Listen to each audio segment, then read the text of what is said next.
के करो साथ सैया बलैले रे सखी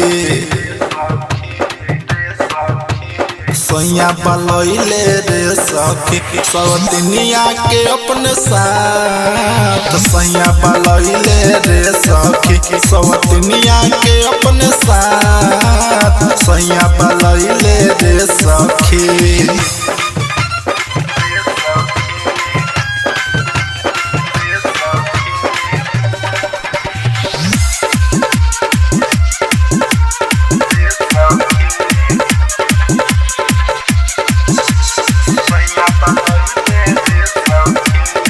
सखी कैसे कहीं बात लाजे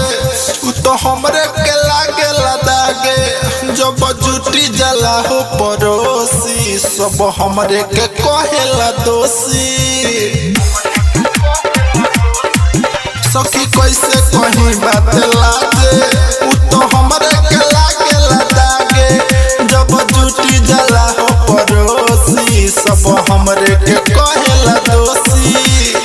जो बचिलाई के हम बताई जो बचिलाई के हम बताई तुरेला देहिया पका सैया बलैले रे सखी का हम कहीं सैया बलैले रे सखी सवतनिया के अपने साथ सैया बलैले रे सखी सवतनिया के अपने साथ सैया बलैले रे सखी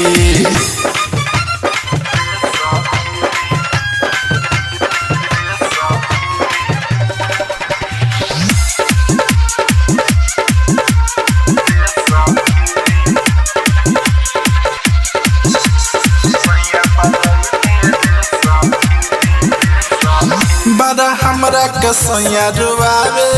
लगे ओकरा के कोरा सुतावे परता के मोर चूल्हा उपासे उ तो सोई में धागा हो धासे बड़ा हमरा के सैया रुआवे लगे ओकरा के कोरा सुतावे परता के मोर चूल्हा उपासे उ तो सोई में धागा हो धासे लगी गोइल लहंगा में गरहनवा लगी गोइल लहंगा में गरहनवा कर सद तो नखना सैया बलैले रे सखी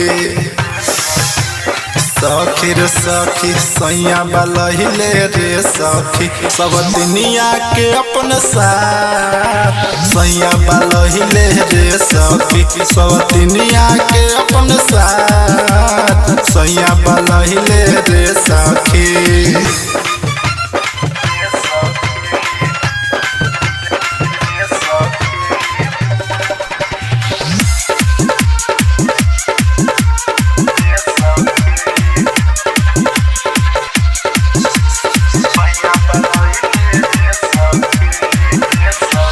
राइटर भुअर शर्मा गइले बिगड़ी उ तो सुखा के कदेल सीधरी शिव विनोद न जाने ले दुखावा उ तो देवेले सौतिन के सुखावा राइटर भुअर शर्मा गइले बिगड़ी उ तो सुखा के कदेल सीधरी शिव विनोद न जाने ले दुखावा उ तो देवेले सौतिन के सुखावा मृत्युंजय प्रेमी देवरू हो कहे मृत्युंजय प्रेमी देवरू हो कहे उमर बतोहर भिका सैया बलैले रे सखी सैया बलैले रे सखी सवतनिया के अपने साथ सैया बलैले रे सखी सवतनिया के अपने साथ सैया बलैले रे सखी। SN digital recording studio Delhi.